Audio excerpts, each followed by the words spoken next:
Good evening. Welcome to tonight's study on eschatology. I'm Henry Neufeld of Energeon Publications, and we're going to be looking at Ezekiel chapter 1 tonight. First, let's go to the Lord in prayer. Lord, I thank you for the scriptures. I thank you for the opportunity to study and learn. Pray that you will send your Spirit to guide us into the message that you have for us. In the name of Jesus. Amen. Okay. I'm fairly happy to get to this point because I've been talking a great deal of theology in a very broad sense, looking at the definitions for eschatology and so on and so forth, and getting ready to look at the material. But we're moving from one sort of background into another. A great deal of eschatology in modern Christianity is going to be built around apocalyptic literature, and particularly Daniel and Revelation. If you hear the average preacher on television talking about eschatology, they're probably going to be using texts from one of those books. There are, of course, a number of additional smaller portions. The latter several chapters, at least 64, 65, 66 of Isaiah, are commonly used. Zechariah, of course, Mark 13, Luke 21, Matthew 24, where Jesus talks a little bit about the end. These are used in studying eschatology. But the problem that we can run into reading these stories as modern Christians, or reading these materials of whatever variety, is that we haven't studied the background in the way that the person doing the writing would have. We don't, in the church, in Sunday school, study books like Isaiah or Jeremiah or Ezekiel in the sort of detailed chapter by chapter, verse by verse, or even theme by theme way that we might use on, say, Romans, or even the study of a gospel or a study of Revelation. And interestingly enough, when we get down to looking at apocalyptic literature, such as, say, Daniel, we're very likely to go and study the image of Daniel 2, which is in multiple forms of metal and represents succeeding kingdoms, while ignoring the joined message, the message of Daniel 3 with the golden image. Now, how does this make a difference? Daniel 2 presents this sequence of events. Daniel 3 presents the claim of Nebuchadnezzar as against this, that he was in fact in control of history. And in the context of that message, then we come to the three Hebrew children, as they're often called, though they were likely not what we would call children, who say, that our God can rescue us, but even if he doesn't, we're not going to worship this image. And this brings in, of course, the context that this was intended for. And I don't mean by this the particular historical point, because there are multiple historical points where you could bring that message. It's quite, I think, apart from the debate about precise dating of the book, but it's about living as one of God's people under rulers who are not. And so these three Hebrew children are in the story. Their purpose is to teach us that the necessary component of our life there is going to be obedience. We know chapter 2, God is in control. God is going to bring the end, but we do not know in the meantime what exactly is going to happen to us. And what is demanded of us under those circumstances is faithfulness. Similarly, Daniel chapter 6 with Daniel in the lion's den shows the same thing, only you don't have the statement about whether or not, but nonetheless, you don't have Daniel bothering to ask, if I don't obey the king's command, if I continue to pray 3 times per day, will I be rescued? No such information is requested. No such information is given. Daniel prays because that is what he believes faithfulness demands of him. So we come into this kind of a question is, what is the purpose of the apocalyptic literature?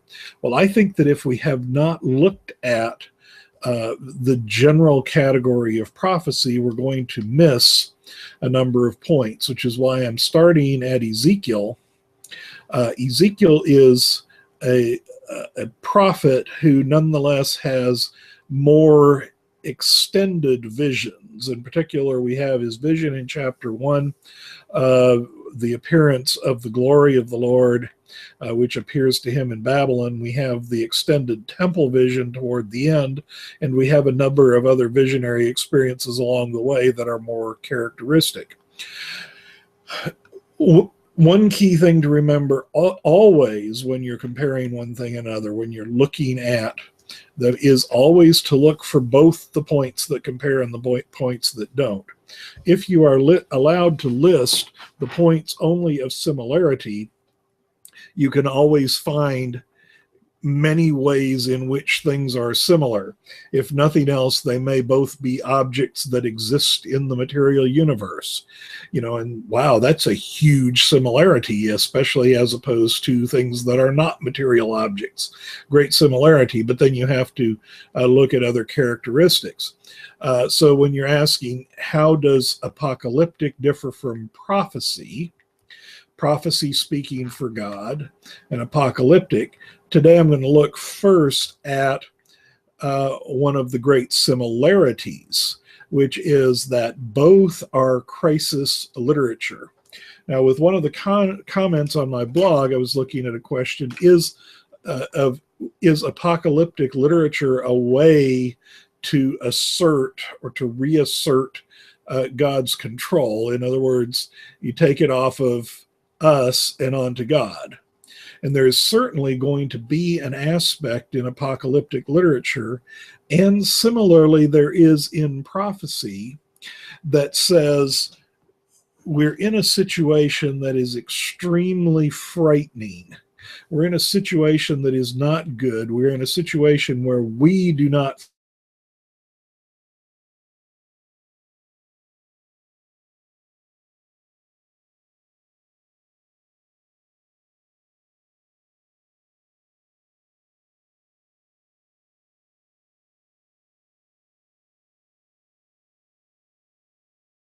God is in control.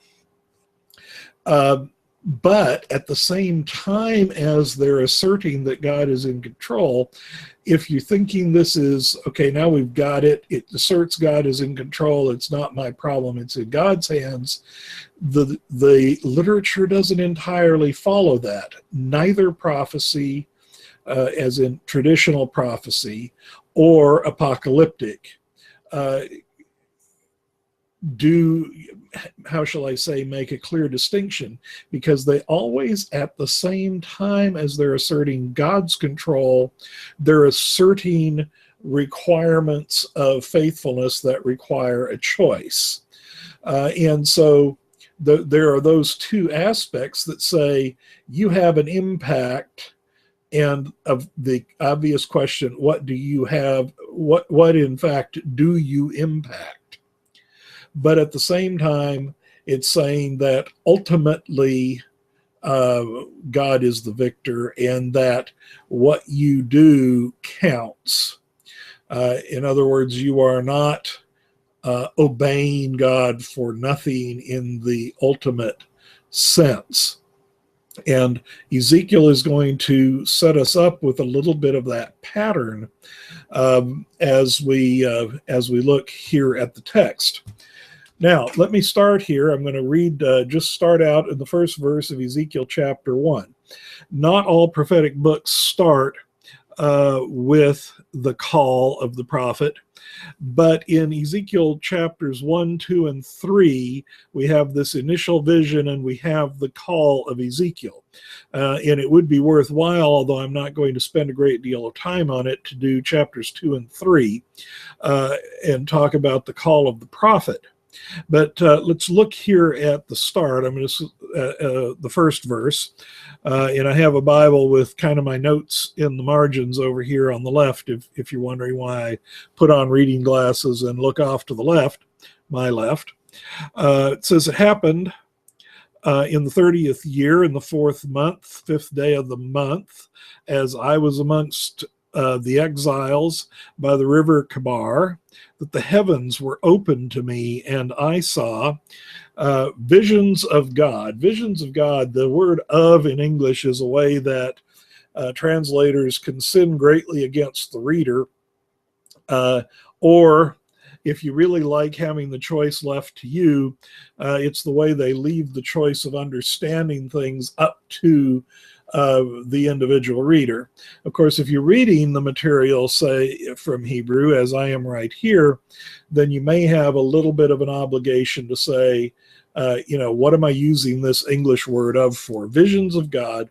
There's a common way of expressing this in Hebrew, which is where you put the word followed by "of another," and I'm not going to explain the grammar there, just that point, which uses another noun as a description.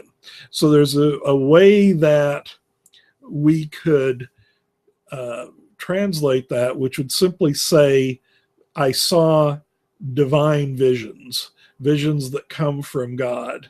So the visions are not something that had to do with something that I ate. They're visions that come from God. Because of where we are here in Ezekiel chapter 1 and the fact that in general, the following vision is classified as a theophany. A theophany is an appearance of God.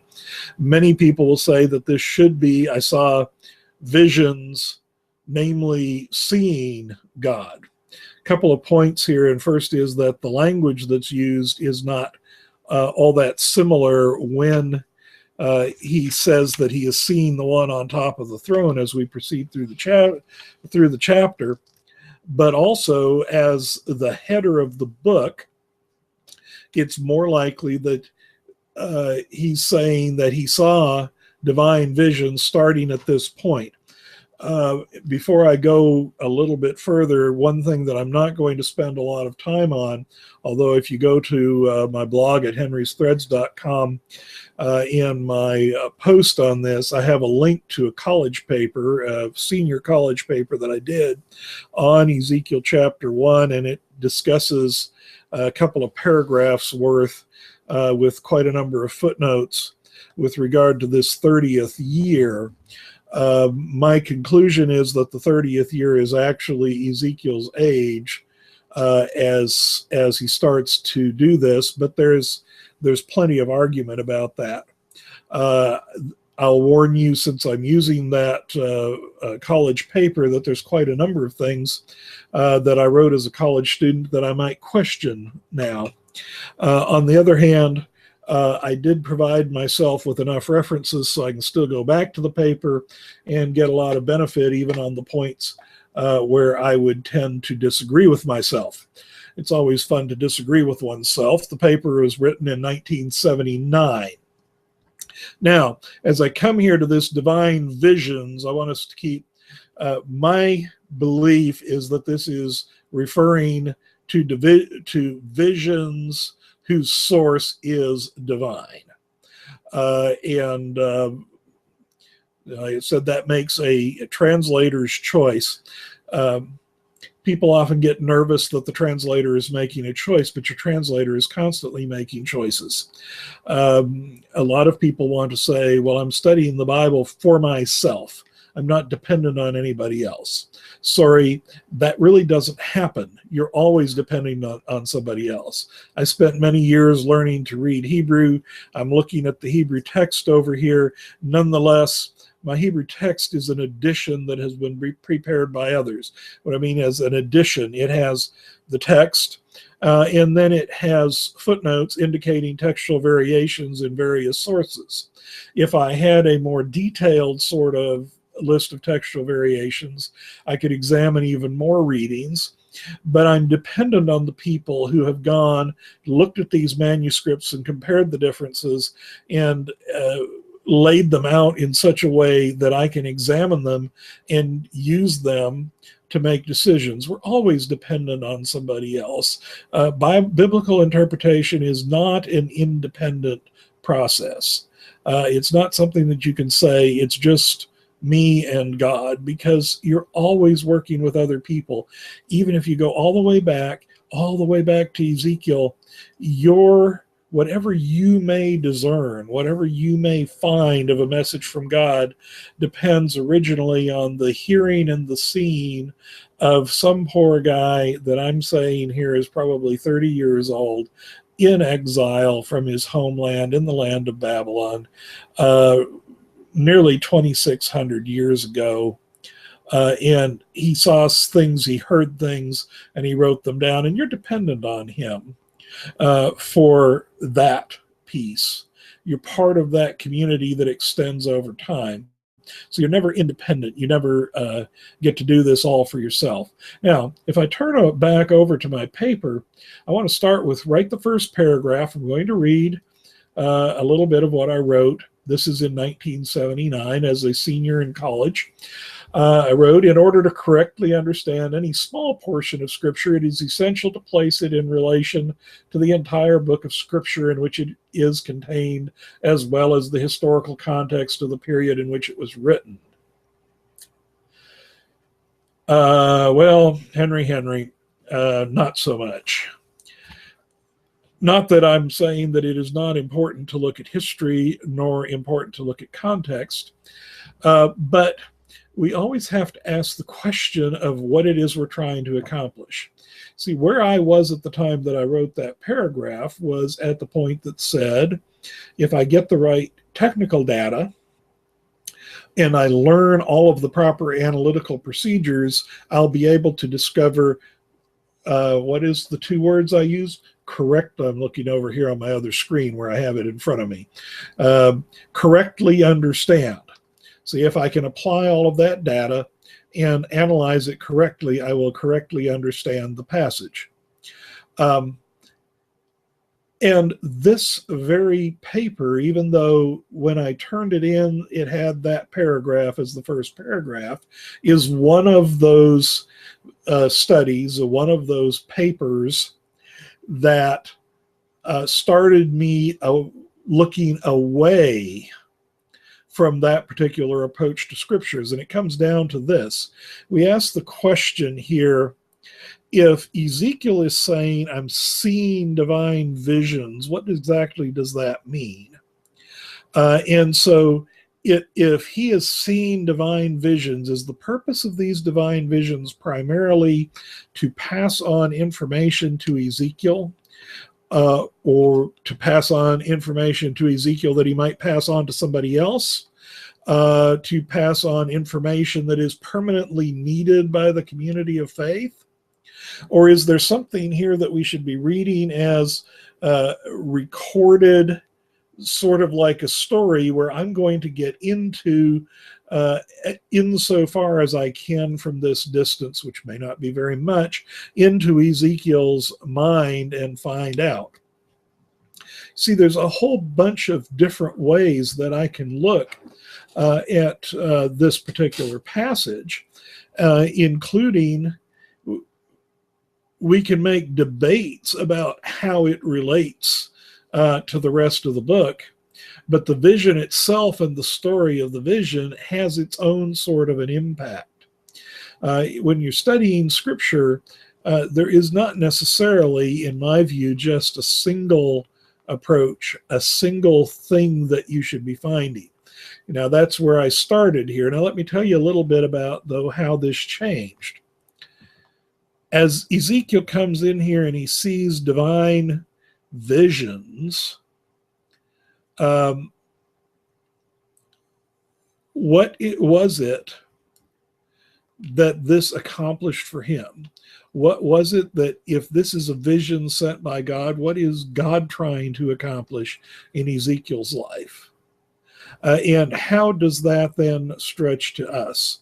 My experience of this, I spent a full quarter's independent study in college writing the paper, and then I was going overseas where my parents were serving as missionaries, and I preached in a small church. They'd invited me on a Wednesday evening service, and I started to preach. And I remember that after I'd gone on for a while, I looked up and I thought that I had been preaching for close to 45 minutes, and I thought that was pretty well long enough. And I looked up and I said, something about the time and concluding, and the head elder of the church was sitting on the pew right in front of me, looking straight at me, and said, no, that clock's all wrong. Don't worry about it. You're fine. You got plenty of time. And nobody walked out on me. I'm 22 years old at the time, getting ready to go on to graduate school. And I can tell you that my opinion, and it's borne out by going back and reading my own paper, is that I wasn't a terribly engaging speaker at the time. So anyway, I went ahead and finished discussing this book as I had studied it. And then I went back home, back to the United States. And afterward, I was told, sent a letter by somebody from that church, who said that following that service over the next couple of months, that there had been quite a lot of violence in that neighborhood, and that the people had very often been hiding in their basements. And that during that time, they had looked back to the message that I had brought to them out of Ezekiel chapter 1. The message that they looked back to was one line. Now, I'm assuming that the head elder was lying. I think I talked to those people for 2 hours, which has got to be sheer torture.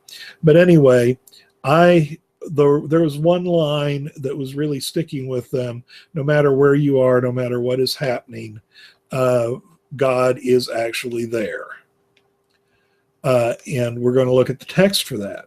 And you suddenly say, okay, now all of this little details that I've gone through and dug out and put into order and tried to lay out so that I could, as my paragraph says, correctly understand the passage, the vast majority of that is falling by the wayside.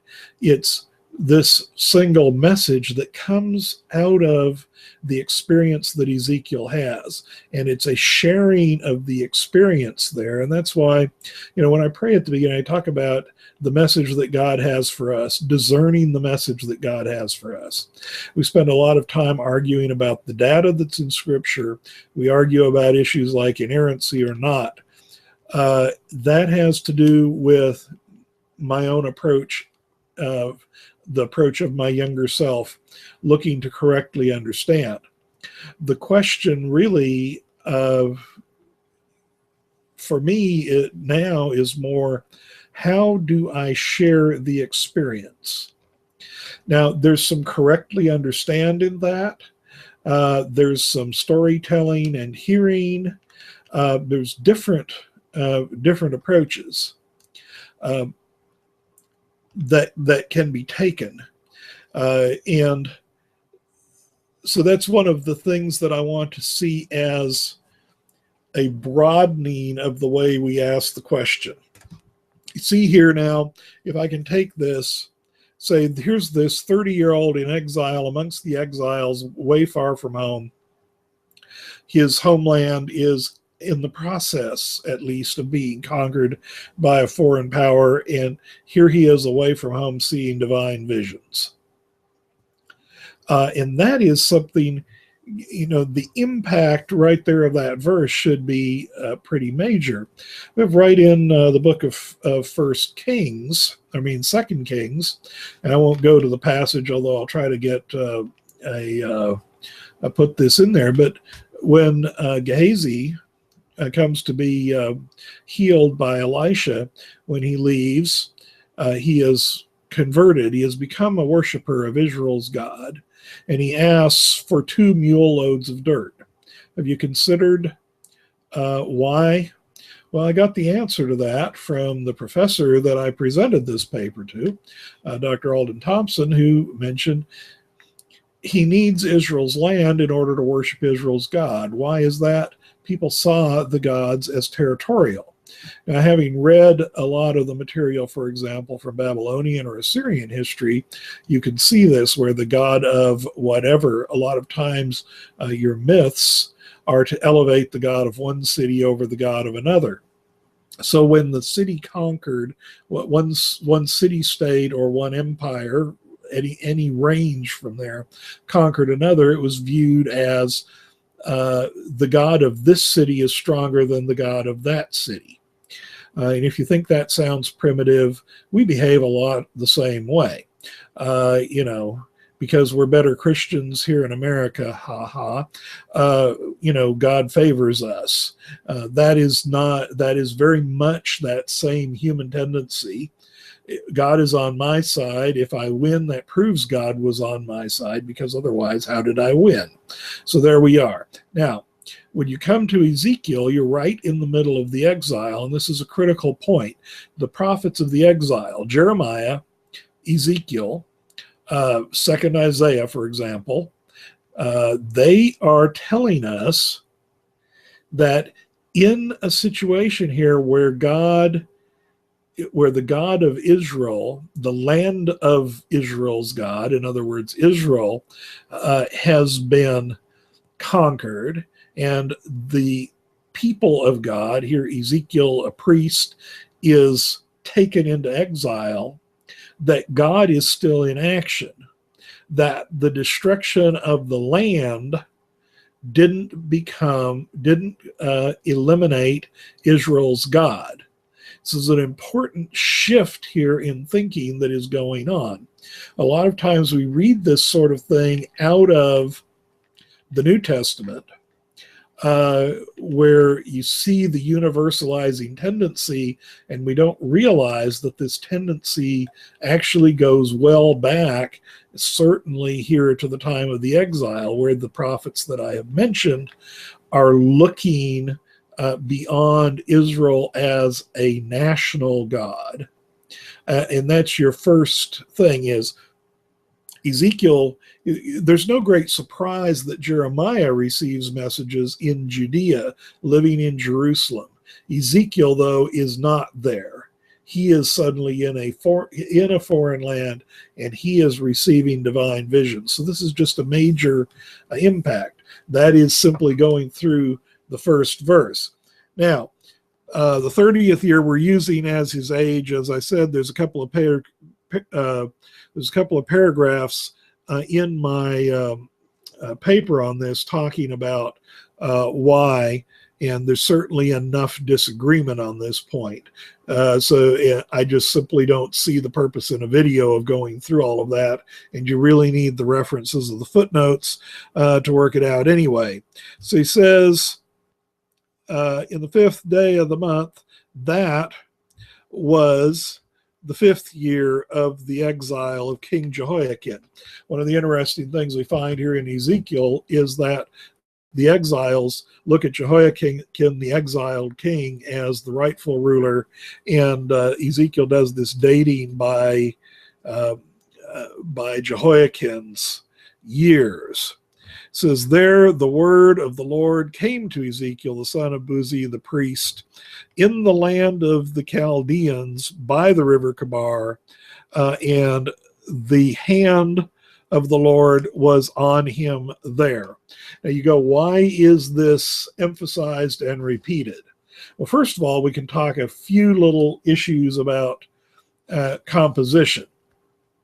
One of the things that you should not do is imagine Ezekiel sitting down in a tent, a house with a desk and a lamp and a quill and plenty of whatever it was he was going to write on, and saying, okay, I'm laying out my book.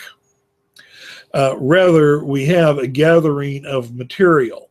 The question, of course, here, and again, you can see some of the notes on this in my own paper referring to people who have worked on the structure, is how does all of this come together? Some people believe that, for example, this vision should actually come a little bit later. I tend to disagree, even though you do see, if you notice here, you've got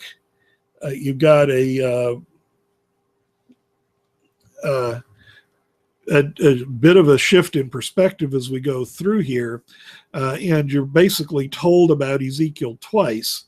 But in bringing that together, there's a renewed emphasis. You notice how you are again told, first of all, it's the word of the Lord definitely came to Ezekiel, the son of Buzi, the priest.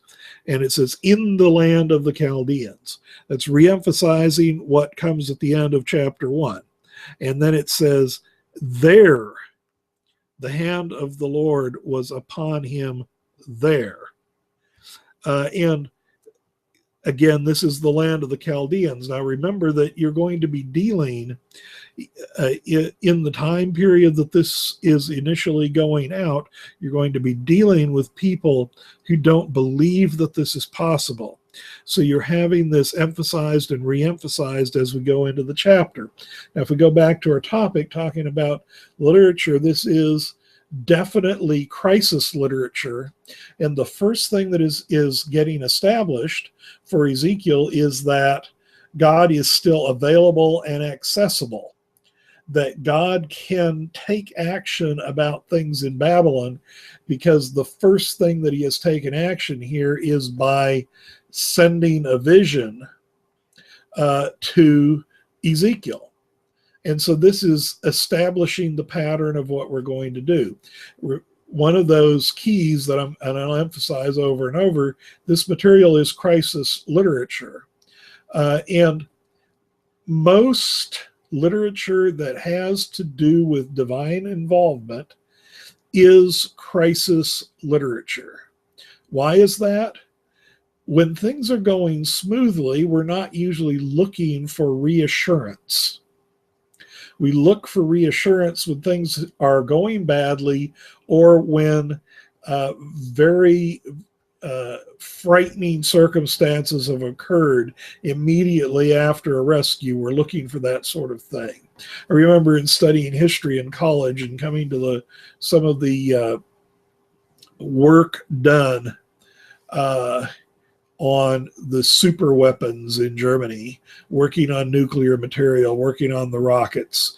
And you think, if certain things had happened differently, if Adolf Hitler had been less insane about some of his later military decisions, could the war have come out differently? Our one tendency is to sit here and say, well, of course not. We're great. We're wonderful. We always win. But at the same time, if you think about, what if the person who had nuclear weapons was not us, but was Nazi Germany? And I remember when I thought that, feeling like, okay, the world is not as safe of a place as I'd hoped. And then you go, and with that sort of a question, you come in and say, okay, who is actually ultimately in control? And that's where I think we start to look to prophecy. We start to look to apocalyptic, and it's very natural to want to get this assurance. But both prophecy and apocalyptic tend to tell us that there's levels of this assurance that are simply not available. In other words, here is Ezekiel as an exile. He is going to be informed here that God can reach him, God can bring him visions, but as we go forward, Ezekiel will not be informed that he doesn't have to stay in exile. He will not be told that bad things are not going to happen to the people of Jerusalem. In fact, he is going to be taken and shown visions of Jerusalem that are very negative, and he's going to be expecting the destruction of his homeland. So his assurance is not in the sense that you are safe, but in the sense that there is a meaning and purpose to it all. And that is something that if we can't hear that we're safe now, we like to hear that there's a meaning and purpose to it all. And the reality is that many times that's exactly what we have to be waiting for. So now let's go on with Ezekiel here in verse 4. He looked, and there was a windstorm coming from the north, a great cloud, and there's fire, and it says fire flashing in and out of it, and a gleam was around it, and in the midst was like a gleam of burnished bronze. There's actually like about 6 possibilities for the appearance of the interior. It's just, it's a gleam. That's in the middle of the fire. That's the end of verse 4. It's a gleam, but getting into the detail is not so certain. Just as a note here, if you're looking at your Bible and comparing translations, you may find differences in places like that. That's because there's such a variety of possibilities for translating this particular word, and we have nothing in the context that tells us. For kind of a visual symmetry, I go with the bronze in the fire. One of the possibilities, however, is, for example, a blue stone. It's just that it doesn't sound like that's visual symmetry. That's the only reason that I'm making that particular choice. There's nothing else to say that's how this should be translated. In it, there was the appearance of 4 living creatures, and this was their appearance. They had the appearance of a human being. Now, one of the interesting things to look at when you're reading a report of a vision is the way things are reported. Our tendency in modern terms, because the people who learn Hebrew, for example, and sit down and analyze this are like I was in college. They're going to analyze it, tear it apart, pick up all the details, and come to a, quotes, correct understanding, close quotes, of the result. And so the tendency there is to think composition. How is this prophet, in this case, how is Ezekiel laying this out, and for what purpose? But if we're reading a vision, we need more of the approach of the mystic. I was recently teaching a series on Revelation to some teenagers, and I was able to, I was told them one of their greatest strengths for reading and interpreting the Bible, especially a book like Revelation, is their imagination. Being able to imagine the scene, being able to get into the picture that is being portrayed. And then you have these 2 sides. You can't really afford, we have the prophet, the saying, you can't see the forest for the trees. That's somebody who's so focused on details he can't see the overall. And then we also have the kind of damning note on somebody, well, he's not a detail person, meaning that he has a lot of visions, but he doesn't really know how to make any of them happen. I kind of resemble that remark a bit, maybe a lot. But in understanding the Bible, we have to both be able to go look at these details and look at the picture. So as we come in here, we look at divine visions, and we go on in and we start hearing a description. We need to look for a visual image, the sort of thing that the person having the vision, a mystical experience, is going to have. I use the phrase the vision state, which is to say the person is excited, the person is seeing things that he's having a hard time explaining, and that he is searching for vocabulary, searching for a way to express himself here and to tell us what it is that he is seeing, expecting an orderly exposition that draws a complete picture, and the picture that can in turn be turned into facts, data points, is probably inappropriate. Now, we still want to see the details, because he's going to, you'll actually see Ezekiel in this chapter struggling. This also goes into what has meaning and what doesn't. Because if you have a, think about it as a composition rather than as an experience, then you go, okay, well, he's going to put this data, this information into his discussion in order to tell us certain things. And so we want to tie each element of his description of the imagery to some kind of a data point in what the imagery means.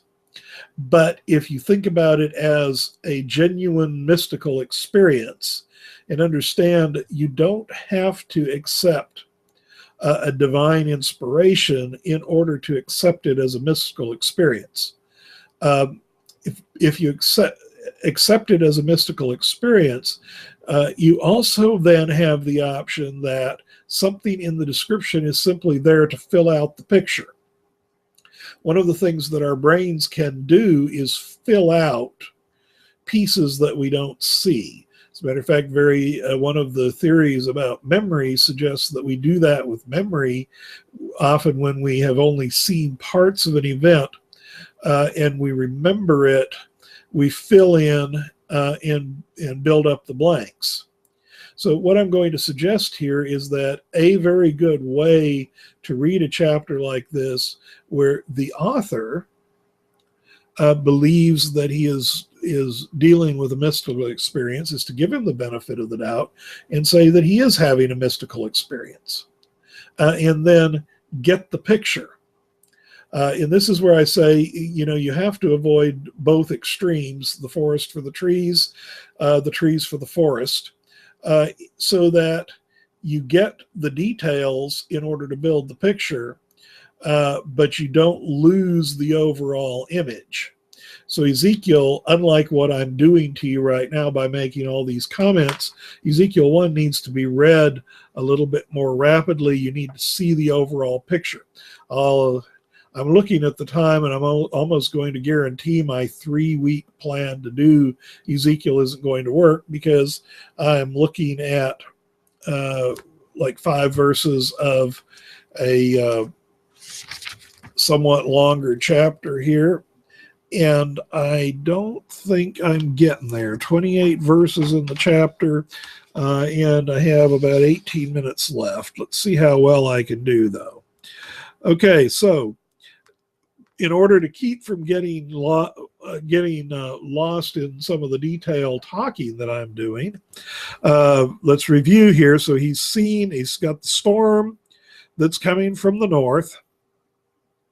There's a great cloud, fire flashing back and forth inside, and this gleam like burnished bronze from inside of the fire.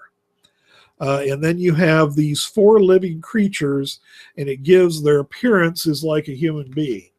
You need to take this with a grain of salt. He's giving you the starting point. So we're generally going to go, overall picture human being. Maybe not too much like a human being, but that's our starting impression. Again, think of it as moving forward and getting the picture. I was going to remind people that I do have the Q&A app active, and somebody has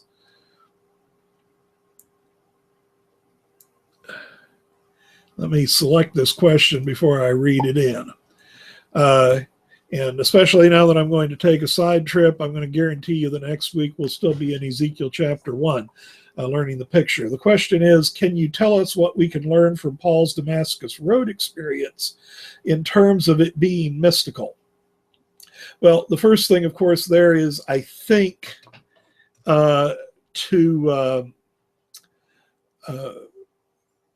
I would tend to do the same thing that I do with Ezekiel 1, and that is to credit the mystical part of the statement, or give full credit to it and see it as something that Paul experiences. The thing that you do there, or the interesting thing in the text there that you have to deal with, is that there is the statement that others heard something. And the question there is exactly what that is. When you say a mystical experience, there is no particular reason to expect anybody other than the person or persons participating to be part of that experience. So your question here would be, did more than Paul have a mystical experience? This is not an answer. I don't know the answer to that. We just have the question. But it goes back into the question of,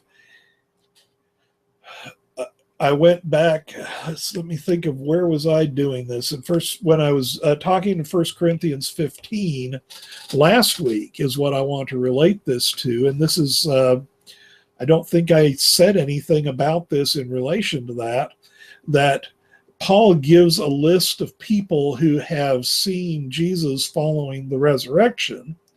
And he says, last of all, he appeared to him. So in that telling, and if you want to look at the 1 Corinthians 15 telling, predates by almost anybody's standard, even those who would date the book very early, predates the description of the experience in the book of Acts. And so one of the things that I would say that we can learn from that is that Paul is willing to credit his experience as at least being in the same category as the experience of others who saw Jesus. This makes people very nervous. Is a mystical experience real? And that leaves us in definition land, exactly what is real. And is mystical less real than physically real? I personally am willing to credit a person who all along has a mystical or visionary experience of Jesus as having a genuine experience of Jesus. And to me, that doesn't make any other experience less genuine. I do not know how physical everything else is.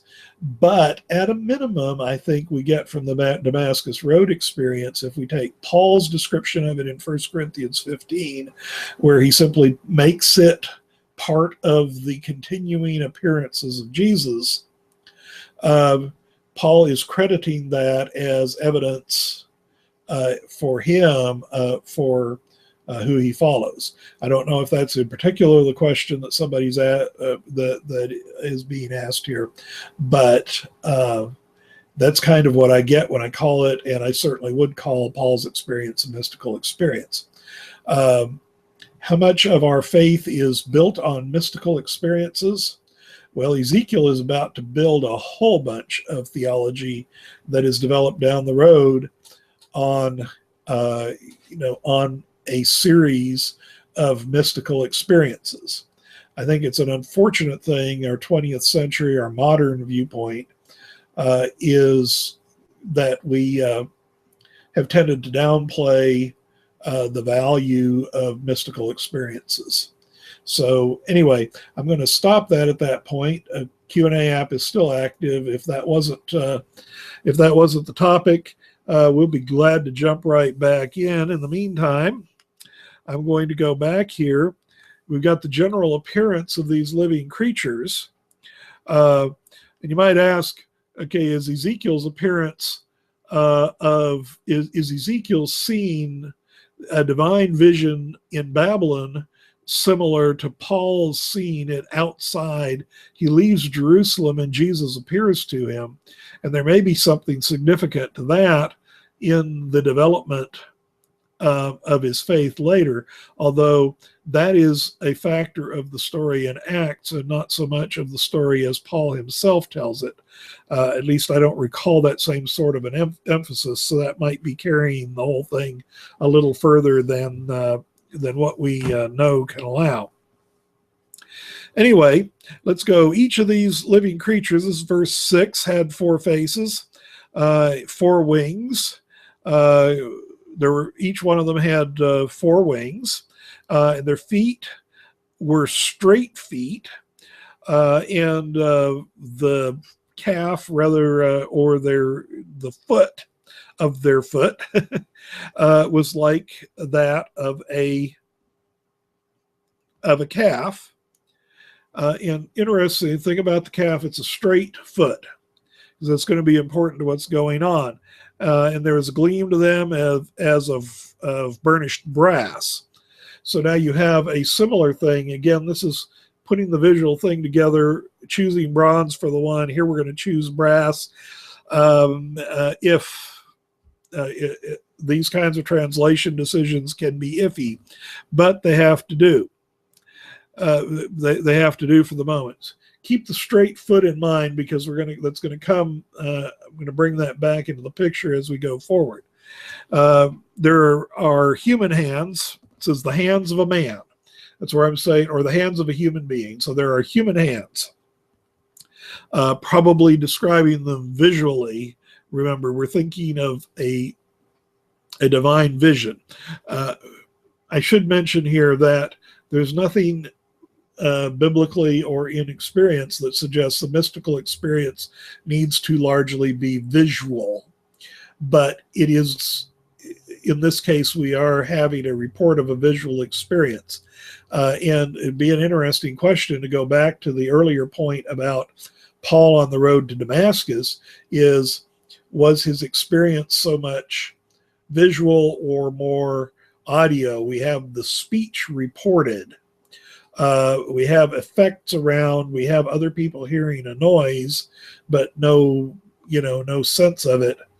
But what is the description they're trying to be? So that's kind of an interesting point to keep. So we have the human hands are under their wings on all 4 sides, in their face, and so there's faces. There's all 4 of them have faces. All 4 of them have wings. So they're each touching each other with their wings, and they don't turn as they go. Each goes straight forward. Now, here's one of the interesting things. Try to get the picture. They don't turn when they go. Each goes straight forward. One of the questions, why do they have 4 faces, and why are their feet straight? Well, if you look at a person, our feet, usually our toes, point in the direction that we're going to walk. As a matter of fact, it's one of the things I learned studying Middle Egyptian. How do you tell which way an Egyptian text is going on the page or on the monument? You look for the people, and the way they're pointed, the way they're facing, is the direction the text is going. Similarly, very rarely are you going to see somebody walking backwards down the road. They're going to be walking forward. Now, if the creatures have 4 faces and their feet are straight, they no longer have toes pointing one way or another. This is an emphasis on their ability to move any direction, their ability to do so quickly and reliably. They don't have to do one thing or another. And yes, you can pick at this, because with 2 legs, they're still going to have facing, but that is apparently not the way Ezekiel sees them moving as he goes through this experience. So let's see. I almost lost my place. They didn't move. They didn't turn as they moved. This is verse 9. They went straight ahead as they went. So the appearance of their faces, and here's one where we get a lot of detailed discussion. Appearance of their faces were the face of a man, the face of a lion on the right, for the four of them, the face of an ox. On the left, for the four of them, and the face of and all four of them had the face of an eagle. So you have four living creatures. Again, we can go into the technical details. Personally, I think that this is representing that the different elements of creation serve God. There's only four faces to have, but they're all different, saying everything that is alive is in service to God. Remember the message again, when you're talking about a prophetic message, crisis literature, and similarly into apocalyptic. So we're starting here with the message. If you go through this, you're going to have a very fixed, deterministic, God is in charge, everything goes God's way. And you'll have to look elsewhere for the other elements. This doesn't say we don't, some of the things don't go God's way. Here we have practically, you have the image of a mechanism that is entirely doing things the way God wants it to be done. So we start out this book of Ezekiel, much of which is going to talk about very, very unfortunate and unpleasant circumstances, with a statement that God's world is running like a well-oiled machine.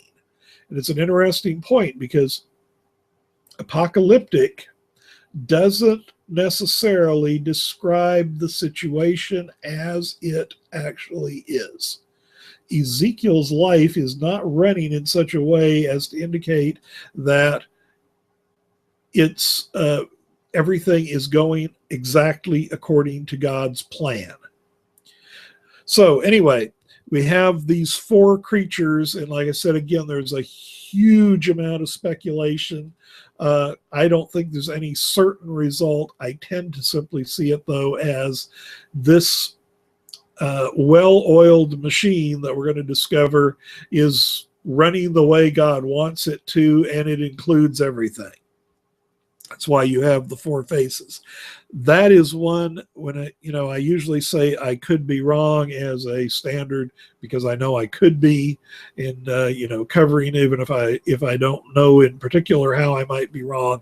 In this case, I very definitely could be wrong because it's so hard to pick out the details on this. Okay, so we have all of these faces. In verse 11, their faces and their wings, or their wings are spread out above. Each have two that touch their neighbors, and they have, with two, they're covering their bodies. And they all, see here the repetition, they all go straight ahead.